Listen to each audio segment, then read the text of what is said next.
What's going on, guys? Today I'm bringing you my first exceptional trades video of NHL 24 using the reigning Stanley Cup champion Vegas Golden Knights. As you guys can see here in game, their top players are Mark Stone, Jack Eichel, and Alex Pietrangelo. I gotta say, I feel like if any team were to win the Stanley Cup and then immediately just trade away their entire roster, it'd be the Vegas Golden Knights. So I feel like this video is very fitting for that reason. You guys can see that they're starting overalls 90, so like they're already a good team. We'll see if we can make some trades here to make them even better. Also too, guys, for these videos, I like to have the trade difficulty set to medium just to make it a little bit easier, I think, to make trades happen. Alright guys, so before we get started simulating and hopefully making a bunch of trades, I'll show you what the team looks like to start. Obviously, they just won a Stanley Cup, so it's a pretty solid team. I think really Riley Smith was the only player Vegas lost. As you can see, the first line could be the same: Barbashev, Eichel, Marchessault. Second, there's Stone, Carlson, Stevenson. The third, you got Dorofeyev, Waugh, and Amadeo. Fourth is Kolasar, Howden, and Carrier. Defensively here, you got Theodore Pietrangelo, top pair.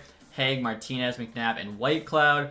Goaltending, you got Logan Thompson and Aiden Hill. So obviously a lot of players there that can be traded. As always, guys, I got like the top players on the trade block. We'll see if anyone actually makes a trade. Usually those are the toughest guys to trade. It's usually like kind of the middle players that get moved. But I've got Eichel, Pietrangelo, Stone, Theodore, and our first round pick on the block. I'm hoping, putting that first round pick out there, we get some offer from one of the rebuilding teams for it. Also, too, guys, in terms of the surplus, I just have everything available. So any forward, 17 to 50, any rating, any potential. Same with defense, goaltending, any current pick, any future pick. In terms of wants, I did change it up a little bit to try and get just better trades for the video. So again, we've got 4 defense goalie. Now for all 3 of them, it's the same thing. Any player, as long as they're 77 overall, basically like we're trying to win a cup or at least be competitive in the first year. I'm not trying to just trade away the whole team for like 65 overalls. So again, it's any player 77 plus, forward, defenseman, or goalie. Also too, in terms of the wants for picks, I've only got it being 4th round or later. My thought process behind this is basically I don't want some team offering us like 2 first round picks for Jack Eichel. Kind of dumb, I think. So basically we're trying to have player for player trades. Hopefully the 4th or later can be used to kind of even out the trade values. So we'll see whether or not this works. If it doesn't, I'll have to change it up, add some more picks to our wants. But hopefully we get some good trade offers here. Alright guys, here we go. Just got a pretty big trade offer from the Ottawa Senators. Shane Pinto is currently unsigned, so we'll have to give him a contract immediately. Lassie Thompson there, a 4th and 5th round pick for Brendan Brisson, who's a good prospect, a 2nd, and Whitehead. So I will say yes there. I feel like Brisson probably has a higher ceiling than Pinto, but right now Pinto's definitely the better player. So honestly, not a terrible offer there from the Sens. We'll try and get Pinto right in this lineup. We got 2.4 million in cap space, and he's only asking for 1.2, so perfect. And so after that trade, guys, just an updated look at the team. I decided to switch up to the top 6 just because they've been pretty average so far this season. So Marchessault, the Conn Smythe Trophy winner, is on that first line. Second line is now Barbashev, Stevenson, Carlson. And then you got Walker on the 3rd line playing with Pinto and Dorofeyev. 4th line there looks pretty solid. Defensively, even switch McNabb and Martinez so they get a bit extra chemistry. In terms of the AHL team, you guys can see there's Lassie Thompson.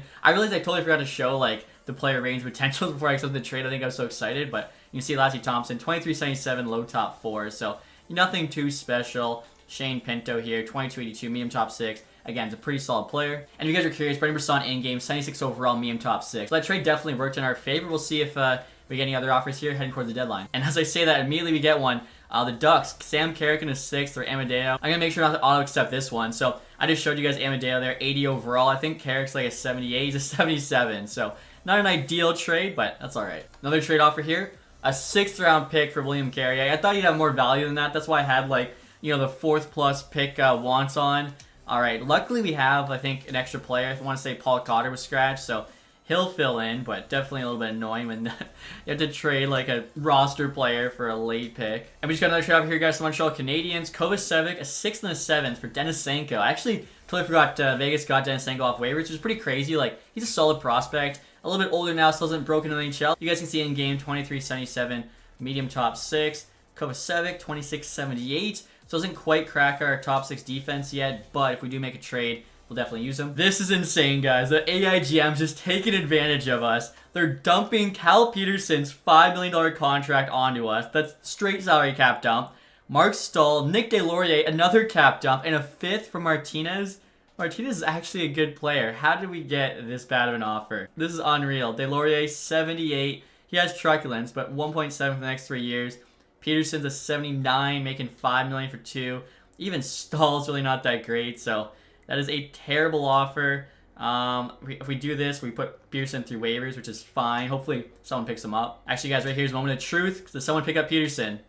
No one does, as you'd expect. After those last couple trades, guys, here's an update look at the team. I think the top 9 forwards are the same. We now have Delorier, Howden, Kolasar, though, as the 4th line. I mean, a couple wingers there, Treklands on the 4th line could actually help us. Defensively, losing Martinez is tough. Luckily, entire top 4 still 83+. Kovacevic, you can see on the bottom pair there with White Cloud. We got Mark Stahl currently scratched. Again, Peterson's in the AHL.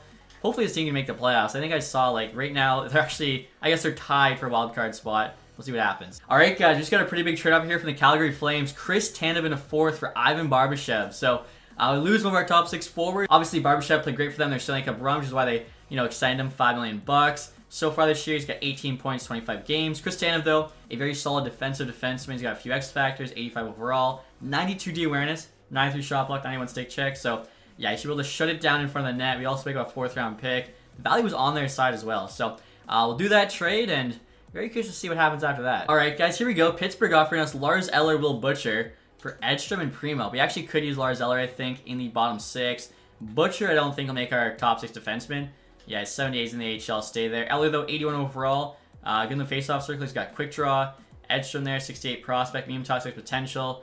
Primo, 70 low top 9. It's a good deal for us. And look at this, guys. Nashville Predators offering us Luke Shen and Mark Jankowski for Nicholas Waugh and Guay. I'm not sure, honestly, how to say his last name. Just a prospect, though. Nicholas Waugh, big part of our bottom 6, 82 overall. Hasn't been doing too great, though. 18 points, 36 games. Luke Shen, of course, big hitter. 94 body check, and he's got truculence, he's got bouncer. Get him into the defense. Jankowski probably doesn't make the NHL forwards, but honestly, we've lost a lot of guys, so we'll see. All right, guys, so after that most recent trade, here's an updated look at the team. Top 6, I think, is the same. 3rd line, you got Eller now in the middle. 4th line, you got Cotter between the 2 guys with truculence. Defensively, like, looking solid. Tanev on the 2nd pair, Shen on the bottom.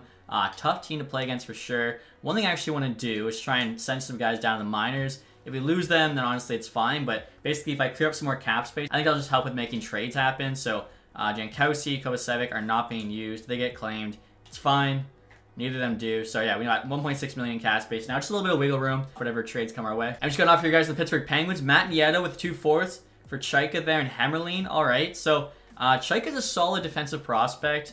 Ideally, if I was like doing a Vegas franchise, I would not be trading him for Matt Nieto. 71 there, medium top 4. Nieto is an 80, though. So actually, he'll be used in our forward group. And yeah, there we go, guys. Matt Nieto's playing 3rd line left wing. Moved Howden down to 4th line center. Scratched Cotter.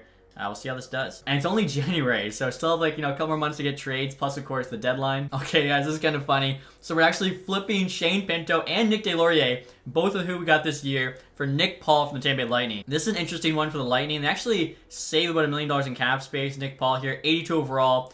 He's the same range as Pinto, making more money. I think he might have like a little bit better physical stats, but this trade definitely isn't the best for us. We do get a 5th round pick back. Not enough. And so after making that trade for Paul, guys, we've got him playing 2nd line left wing. 3rd line's the exact same now. 4th line, you got Cotter in for Delorier. So again, a lot of like, smaller moves. AI GMs usually are kind of afraid to make that big splash trade for a guy like Eichel, like Stone.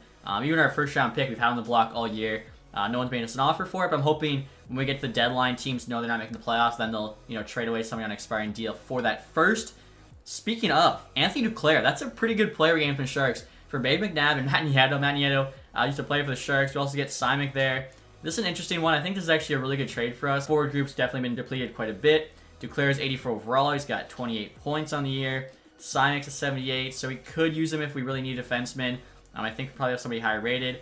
Does suck losing McNabb. Nieto we just got, so flipping him for Duclair. Plus we get a pick. This is actually a better trade for us than a lot of the other ones. Also, too, guys, I'm putting Simek through waivers. He's making $2.2 million. Clear bit of cap space. All right, guys, so after that trade, here's an updated look at the team. Definitely gone for, like, the quantity over quality approach this time in terms of, like, the trades we've gotten, but still a lot of fun. Duclair down the top 6, I think, could be huge. Paul on the 3rd line, just giving us a bit more depth. Luckily, too, we had those trades for defensemen. We're still looking pretty solid there, like White Cloud and Shen on that bottom pair. Goaltending, of course, has not been touched. I haven't even bothered showing you guys the special teams because our team changes so often. Like, I'd be wasting my time ever switching it up. Ottawa Senators offering us a 4th and a 7th for a 3rd in Carrick. Carrick was in the AHL, so we're essentially dropping down around and getting a 7th for him, which is not good value, but it is what it is. So we got about a month left now, guys. We're currently out of a playoff spot. We're actually 3 points back. This team, maybe it's, all the disruption they've had with all these trades and stuff, but I think Vegas Golden Knights just don't sim that well for some reason. Are you kidding me? The AIGM's taking advantage. Eric Goodbranson's a straight cap dump. They're giving him to us with a 4th round pick for Keegan Colasar.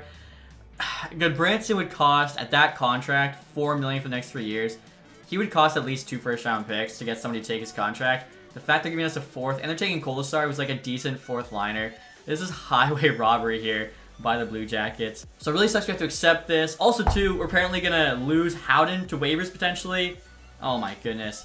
Goodbranson, there's a chance he could get picked up. Okay, I don't think Howden did, so that's good. So like I was saying, guys, that trade was terrible for a couple reasons. That cap dump for nothing. Also, the game made us send down Brett Howden, called up Ronberg, who's I think 2 or 3 overall lower. Tried to call up Howden, it didn't let me because he's making $1.9 million. We'd be over the salary cap max. So again, AIGM, where I think you're getting their revenge for all my franchise modes, where I feel like I take advantage of them. This time, they're taking advantage of me, but you know, the team is still competing. We're only a few points out of a playoff spot. Hopefully they can kind of string some wins together here and make a late push. Another trade, Nikita Gusev with a 5th for Mark Stahl and a 4th. Mark Stahl's been in the AHL for us. Gusev actually might be usable. 79 overall. I think he's actually in Russia right now playing. So Vasi must have added him as a free agent in this roster, but 79 overall, we could actually use him like in our bottom 6. So at the deadline, guys, we're second last in the division. Luckily, only 4 points back of a wild card with 2 games in hand. So we like literally won those 2 games. We'd be tied. The Predators have 69. We got our work cut out for us here, but definitely there is still a chance. We're going to get to the deadline. I'm going to say that, well, actually, with to keep the current trade block. I remember learning that last time. Otherwise, it like messes with who you have on the block. So when we go here, it should be like all of our guys. Yeah, literally, Eichel, Stone, Pietrangelo, Theodore, top 4 players. Then have Swayman, Deneau, Perron, Wallman, Dumba, Tarasenko. We'll see if any trades come in. Again, I'm surprised no team's made an offer for the 1st round pick yet. Maybe I should take it off, as I do have it on our surplus there. So maybe if I throw some other player here. I'm thinking, honestly, one of the goalies. We don't need both of them. Aiden Hill they want to cup with. Why not throw Logan Thompson there? He's making like no money. That's a guy we could potentially get a really good offer for. Alright guys, so there's 5 minutes left in the deadline now. Somehow after all those trades during the season, I didn't get a single offer at the deadline. I'm just curious. Can we find trade here? 2 minutes left, 1st round pick. Nobody even wants my 1st round pick. Alright, so sat through the entire deadline just on my computer. Not a single trade came in. See if any blockbusters happened. Monahan, Sprong on the move. Amadeo, our former player. Andrew Kopp to the Montreal Canadiens. Trevor Moore there to the Penguins. Martinez, another one of our players, to the Jets. Veranda to the Blue Jackets. Fraser mentioned to the Kraken. Lawton to the Hurricanes. Varlamov to the Canadiens. Wallman to the Bruins. Griana for Jeannot. McDonough to the Devils is pretty big. Gostisbehere to the Sabres. Patrick Kane to the Winnipeg Jets. Apparently he got signed by the Nashville Predators. So I don't know how we got so many offers during the season. Nothing at the deadline. I feel like that trade for Branson too messed up our cap situation, but I'll try and put together the best team I can and see if we can make a push to the playoffs. Alright guys, so after the deadline, here's a final look at our team. I don't think the top 6 has changed at all. Bottom 6 though, as I mentioned, Nikita Gusev now on the 3rd line. He's actually got pretty sick hands, so maybe he'll do well there, playing with Eller, Paul. The 4th line, Cotter, I was actually able to call up Howden after the deadline, which was nice, and Dorofayev. Defensively here again, I think it's pretty decent. Theodore Petrangelo's a very good top pair. Tanev Hague on the 2nd. Whitecloud Shen on the bottom. Goaltending, surprisingly, even with Thompson on the trade block, no one ever made an offer for him, so they have not changed. Also, too, if you guys are curious, so that's like what Power Play 1 looks like. I feel like that's pretty solid, of course, too, with Mark Stone on our PK. I think, you know, this team should be pretty good in terms of special teams. So we got about a month and a half left. We are 5 points out of a playoff spot. Let's see if we can get in. And this is crazy, guys. The Vegas Golden Knights finished the record of 35, 39, and 8. A negative record for the reigning Stanley Cup champs.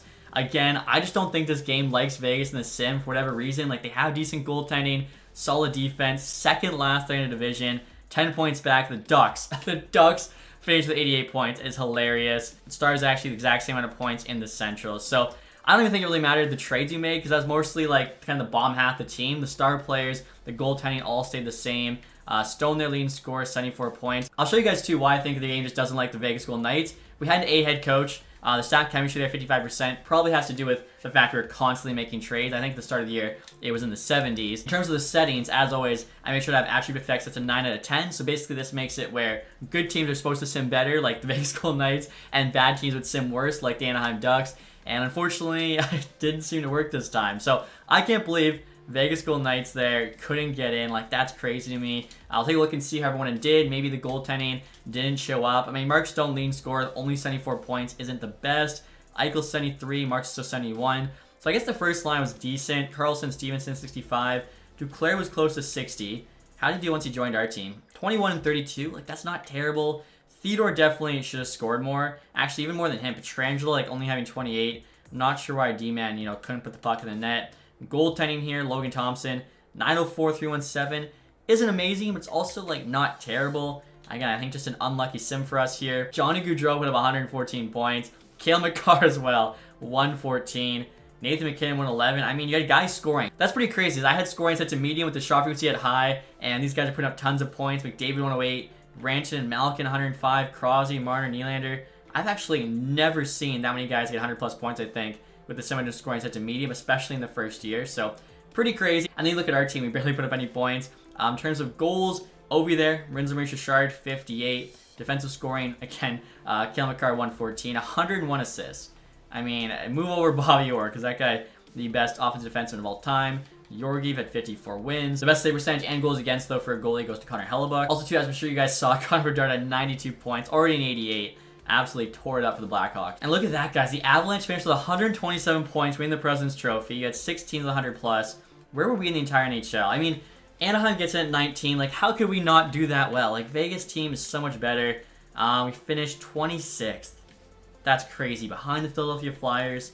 I mean, yeah, I don't know. Chicago does get last, but I feel like we got screwed this year. And look at this, guys. The playoffs are complete. The Tampa Bay Lightning actually won the Stanley Cup. So I think Shane Pinto was the player we traded them for Nick Paul. It was actually 2 players, right? Was it Shane Pinto and Nick DeLaurier? So they made a trade with us. They won the Cup. Sharks there are picking first overall. Going to get Macklin Celebrini. And in real life, looking like there's a good chance that'll be the case, since I think they're still the only winless team in the NHL, unless I've missed one of their wins. Quick look at the playoff tree. You actually had a 2020 Stanley Cup rematch, Lightning Stars. Lightning swept them after beating the Panthers in 6, Leafs in 5, sweeping the Hurricanes. Jeez.